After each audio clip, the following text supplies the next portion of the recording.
Bonsoir, bonsoir bien-aimé, bonsoir mon frère, bonsoir ma soeur, bonsoir toi qui en ce moment me regarde, m'écoute. Je viens en ce moment devant toi pour partager avec toi la parole de Dieu. Alors moi c'est le pasteur Isidore. Voilà, nous allons commencer par la prière. Seigneur, je te bénis, je te rends grâce, je te dis merci pour le privilège que tu me donnes de partager ta parole. Je prie afin que tu me donnes la grâce de parler par ton esprit et en ton nom, selon toi et non selon mes pensées. Je prie afin que tous ceux qui m'écoutent aussi soient disposés dans leur cœur et que tu ouvres leur compréhension pour suivre et bien saisir ta parole afin de parvenir à la connaissance et être délivré de l'ignorance. Reçois tout l'honneur et la gloire au nom de Jésus. Amen. Alors, je voulais partager ce soir sur un thème. Combien de fois l'homme doit demander pardon à Dieu pour naître de nouveau? Combien de fois l'homme doit demander pardon à Dieu pour naître de nouveau? Je vous rappelle que c'est un sujet très sensible et délicat parce qu'avec tout ce qui se passe aujourd'hui dans le milieu chrétien, dans des églises, pour ma part, c'est un sujet très délicat et dangereux. Combien de fois un homme doit demander pardon à Dieu pour naître de nouveau? Et ce qui va suivre sera tout simplement, est-ce qu'un chrétien demande encore pardon à Dieu? Alors, la repentance, selon Dieu, n'est pas faite plusieurs fois. On ne naît pas de nouveau deux fois. On naît de nouveau une seule fois pour appartenir à Dieu et pour entrer au paradis. Plusieurs croient qu'on naît de nouveau plusieurs fois. Non. On ne naît pas de nouveau deux fois. On naît de nouveau une seule fois. Alors, combien de fois doit-on demander pardon à Dieu pour naître de nouveau? Ce que je veux d'abord vous faire comprendre est que quand nous naissons de nouveau, ce n'est pas nous qui demandons pardon à Dieu. Non. Pour naître de nouveau, on ne demande pas pardon à Dieu. C'est très très pertinent. Et je sais que ça risque de susciter dans ton cœur beaucoup de questions, mais ce que je te dis, c'est la vérité. Pour naître de nouveau, on ne demande pas pardon à Dieu. Pour naître de nouveau, on croit plutôt au pardon que Dieu nous a accordé. C'est comme j'entends les gens dire donne ta vie à Jésus. Non, ce sont des choses qui ne se disent pas. Ce n'est pas un langage chrétien. Ce n'est pas un langage biblique. Oui, on ne donne pas sa vie, n'est-ce pas, à Christ. Ce n'est pas biblique. Mais bibliquement parlant, la Bible dit que Jésus a donné sa vie pour nous. Voilà. Donc Jésus a donné sa vie pour toi. Toi, tu ne peux pas donner ta vie pour Christ. Parce qu'entre Christ et toi, il y a l'un qui sauve l'autre. Et toi, tu ne le sauves pas. Lui, il vient pour te sauver. Voilà pourquoi il donne sa vie. C'est au prix de sa vie qu'il t'a sauvé. Mais toi, tu dois recevoir sa vie. Comme il est dit dans Jean chapitre 1, le verset 12. À tous ceux qui l'ont reçu, à tous ceux qui croient en son nom, il les a donné, n'est-ce pas, le pouvoir de devenir enfants de Dieu, lesquels sont nés ni de la volonté de l'homme, ni de la volonté du sang, ni des eaux, mais de la volonté de Dieu. Donc arrêtez de prêcher ce que vous, n'est-ce pas, enseignez aux gens. Donne ta vie à Jésus, donne ta vie à Jésus. Non, on ne donne pas sa vie à Jésus. C'est Jésus qui a donné sa vie pour nous. C'est biblique. Jésus a donné sa vie pour toi afin que toi, tu sois sauvé. Alors maintenant, toi, tu dois demander pardon à Dieu combien de fois pour naître de nouveau. Parce que c'est tellement terrible. C'est grave aujourd'hui dehors. Alors tu comprends, les gens dans des églises tous les jours, ils se repentent et demandent pardon à Dieu le matin, pardon à Dieu à midi, pardon à Dieu le soir, pardon à Dieu à chaque minute, à chaque seconde. Ils sont tous en train de demander pardon à Dieu de se repentir. On se repent combien de fois? On demande pardon à Dieu combien de fois? Alors, laisse-moi donc te dire que on se repent une seule fois, on est de nouveau une seule fois, on demande pardon à Dieu, ou encore on obtient le pardon de Dieu une seule fois pour toutes. Ce n'est pas deux fois. Si tu es encore pécheur et que tu veux naître de nouveau, tu veux venir à Jésus-Christ, tu dois premièrement reconnaître que tu es pécheur à cause de la désobéissance d'Adam et Ève. Maintenant, tu acceptes que Jésus-Christ, lui, il est venu donner sa vie pour toi afin que tu sois sauvé de ses péchés. Et pour cela, Jésus-Christ a posé 3 actes de justice que personne ou encore aucun croyant ne devrait, n'est-ce pas, ignorer. La première chose que Jésus a fait, c'est que dans l'eau du Jourdain, à l'âge de 30 ans, il a été baptisé par un homme appelé Jean-Baptiste. Et le but pour lequel Jésus s'est baptisé dans le fleuve du Jourdain, c'était pour ôter le péché du monde. Quand Christ enlève le péché par son baptême, alors il va donc aller à la croix. Voilà pourquoi le sang va couler.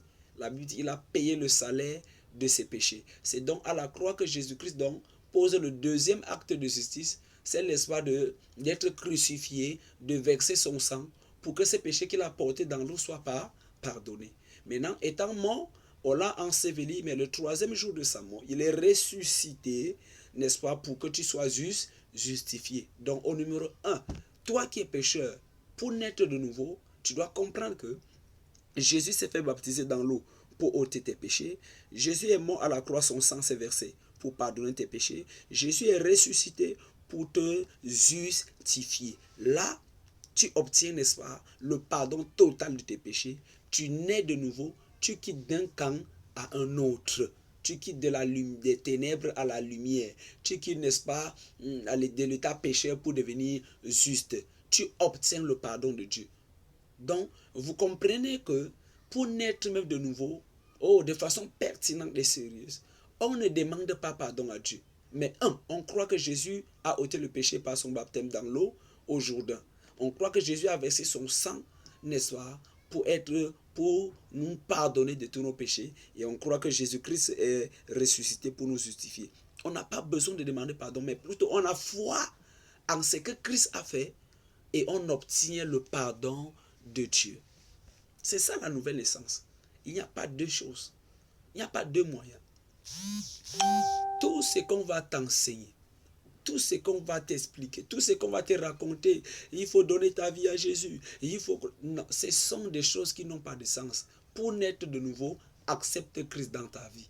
Il a donné sa vie pour toi afin que toi tu sois sauvé. Il a donné sa vie pour toi pour que tu deviennes enfant de Dieu. Crois en ce qu'il a fait pour toi et tu seras sauvé. C'est de ça qu'il est question. Maintenant, on obtient ou encore on demande pardon à Dieu combien de fois pour être sauvé. C'est une seule fois.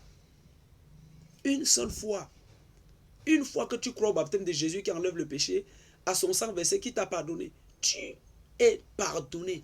Pardonné de tes péchés passés, pardonné de tes péchés présents, pardonné de tes péchés futurs. Une seule fois pour toutes. Alors, bon, maintenant j'ai expliqué de façon brève et je veux passer sur ça pour revenir sur les chrétiens d'aujourd'hui. Parce que c'est vraiment marrant. C'est déplorable. Hein? C'est déplorable. Bien aimé, je vous assure, c'est terrible. Les pasteurs demandent pardon à Dieu. Les chrétiens demandent pardon à Dieu. Et chose curieuse, depuis que certains ont même cru en Jésus-Christ, ils sont même toujours d'abord des pécheurs. D'autres sont même des pauvres pécheurs. Pauvres pécheurs, pauvres pécheurs, maudits, maudits. Mais vous confessez des choses qui sont contraires à ce que la Bible dit. C'est contraire à la doctrine biblique. Parce que Jésus vient pour te sauver du péché. Dès que tu crois en lui, au lieu que tu sois sauvé, délivré du péché, tu es toujours pécheur. Et comme cela ne suffit pas, tu es toujours maudit. C'est terrible. On ne croit pas en Jésus pour demeurer pécheur. Ce n'est pas une foi là-bas. On ne croit pas en Jésus-Christ pour demeurer maudit. Non. On ne croit pas en Jésus pour demeurer, n'est-ce pas, possédé. C'est impossible. Quand on est de nouveau pour changer de camp, pour devenir une nouvelle créature. La Bible dit, les choses anciennes sont passées, toutes choses sont devenues nouvelles. Donc toi qui étais pécheur en Adam, quand tu crois en Christ, Dieu te considère comme quelqu'un qui vient de naître dans un autre monde, qui n'a jamais commis de péché, qui est juste, qui est saint. Mais tu as cru en Christ, selon ce que tu confesses, selon ce que tu dis, tu connais Jésus, tu es toujours pécheur, tu es maudit, tu es possédé, tu fais des couches de nuit, des poisons de nuit, tout ça c'est ta part. Christ est venu te donner le travail. Christ est venu te charger ou te décharger. Christ est venu te donner le repos ou pas. Quel est donc le repos que tu as bénéficié de ce Jésus-Christ? Puisque depuis que tu as cru, tu es identique, rien n'a changé. Il faut revoir donc, n'est-ce pas, ta manière de croire. Donc on ne naît pas de nouveau pour demeurer pécheur. Alors est-ce qu'un enfant de Dieu doit toujours demander pardon à Dieu? Je vous assure, c'est une question d'actualité. Plusieurs sont en train de courir, mais quand on revient sur cette question, ils comprennent qu'ils ne sont jamais nés de nouveau, qu'ils n'ont jamais rencontré Jésus-Christ. Est-ce qu'un chrétien doit toujours demander pardon à Dieu? Plusieurs se disent chrétiens, mais ils demandent pardon à Dieu parce qu'ils ont encore le péché. Un chrétien doit toujours demander pardon à Dieu. Un chrétien doit toujours se repentir tous les jours. Tu peux me montrer dans la Bible un chrétien qui se repentait tous les jours, qui demandait pardon à Dieu tous les jours? Oh, c'est de la folie. C'est de la folie. La Bible dit dans le livre de Luc chapitre 15 que nous allons lire. Luc chapitre 15, n'est-ce pas? Luc chapitre 15. On va lire ensemble. Hein?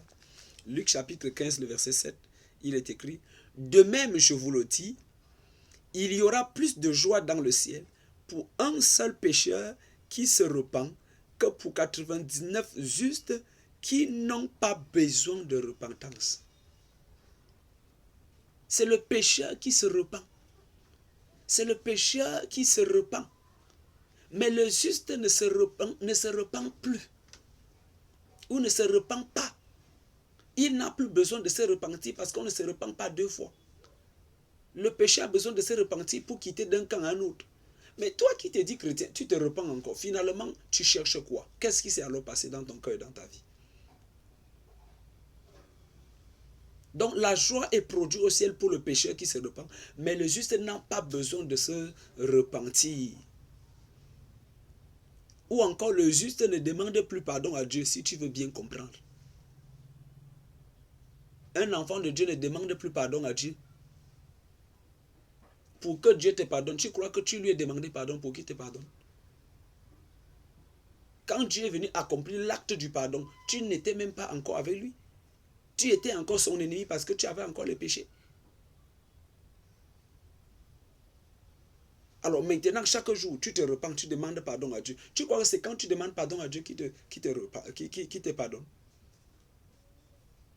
Est-ce que tu connais même comment Dieu nous a pardonné? La Bible dit que Dieu nous a pardonné parce que Jésus a versé son sang pour le pardon de nos péchés. On ne demande pas pardon avec la bouche. Quand tu demandes pardon, il faut un sang. Parce que selon Hébreux 9, le verset 22, la Bible dit que le rôle, d'après la loi, tout est purifié par le sang. Car sans effusion de sang, il n'y a pas pardon de péché. Quand tu demandes pardon à Dieu avec la bouche, ou le sang que tu as versé, tu présentes à Dieu pour être pardonné. Non, on ne demande pas pardon à Dieu avec la bouche, comme les gens aiment aujourd'hui le faire. Moi, pardon, Seigneur, pardonne-moi. Seigneur, pardonne-moi. C'est de la religion. Tu te trompes. Tu es loin de Dieu. Même si tu es apôtre. Même si tu es un grand bishop. Si tu demandes encore pardon à Dieu, ça prouve que tu as encore le péché. Et aucun pécheur n'héritera le royaume de Dieu. Tu iras en enfer. Tu iras en enfer. Seigneur, pardonne-moi. Seigneur, pardonne-moi. Qu'est-ce que la Bible dit? Que le juste n'a plus besoin de se repentir. Il n'a plus besoin de se repentir. Et qu'est-ce que la Bible nous dit dans Hébreux chapitre 10?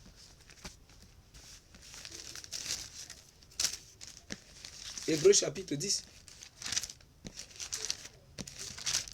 Regardez la merveilleuse œuvre que Jésus a accomplie pour nous. La Bible dans Hébreux chapitre 10, le verset, à partir du verset 16. Hébreux 10 à partir du verset 16. Voici l'alliance que je ferai avec eux. Après ces jours-là, dit le Seigneur. Je mettrai mes lois dans leur cœur et je les écrirai dans leurs esprits. Il ajoute, et je ne me souviendrai plus de leurs péchés ni de leurs fautes. Or, là où il n'y a pardon des péchés, il n'y a plus d'offrande pour le péché. Tu comprends ça? Dieu dit que l'alliance qu'il a fait avec nous, c'est quoi? C'est que il a, n'est-ce pas, oui, il a pardonné nos péchés. Il dit, je pardonnerai leurs péchés. Je ne me souviendrai plus de leurs fautes. Là où il y a pardon des péchés, il n'y a plus d'offrande à présenter pour les ôter. Christ pardonne combien de fois? Christ a ôté le péché dans l'eau du Jourdain combien de fois? Une fois. Il s'est baptisé, il a enlevé le péché. Christ a versé son sang à la croix combien de fois? Une seule fois. Pour faire quoi? Pour pardonner le péché. Christ est ressuscité combien de fois? Une seule fois. Pour te justifier. Alors maintenant que toi tu demandes pardon à Dieu, tu demandes encore sur quelle base? C'est parce que tu n'es pas dans la vraie foi. C'est parce que tu ne connais pas le vrai Jésus. Parce que le vrai Jésus pardonne une fois et non deux fois. Le vrai Jésus purifie une seule fois. Le vrai Jésus sanctifie une seule fois. On dit là où il y a pardon des péchés, il n'y a plus d'offrande. La prière que tu fais, c'est une offrande. Seigneur, pardonne-moi. Seigneur, pardonne-moi. Dieu ne pardonne pas l'homme sur la base de ce qu'il est en train de lui dire. Dieu pardonne l'homme sur la base de ce qu'il connaît et qu'il croit. Même dans l'Ancien Testament, pour pardonner le peuple d'Israël. Vous avez vu là où le peuple se réunissait, il faisait une histoire de conférences ou de croisades pour demander pardon à Dieu. La Bible dit que le peuple se réunissait. La première chose, c'est que le sacrificateur qui était le représentant du peuple, il venait, il posait la main, ses deux mains sur la tête de l'animal, il confessait le péché, n'est-ce pas, que le peuple a commis, et on égorgeait l'animal pour qu'il ait effusion de sang. L'imposition des mains, c'est pour transférer le péché. Le sang qui coulait, c'était pour pardonner le péché. Et ainsi, tout le peuple d'Israël devait croire à ces rites que le sacrificateur accomplissait dans le tabernacle. Ainsi, ils étaient pardonnés. Ce n'était pas que chaque membre du peuple venait, Seigneur, pardonne-moi, Seigneur, pardonne-moi. Ce n'était pas comme ça, bien aimé dans le Seigneur. Ce n'était pas comme ça. Donc, toutes ces bêtises qui se passent aujourd'hui, n'est-ce pas, dans ces milieux-là, c'est des faussetés. Qui vous a enseigné ça? C'est Pierre, c'est Paul, c'est Jean. Tu les as vus organiser des programmes pour se repentir, vous brisez les malédictions. Vous vous trompez. Tout ce que vous faites là, c'est pour plaire aux hommes. Je vous assure.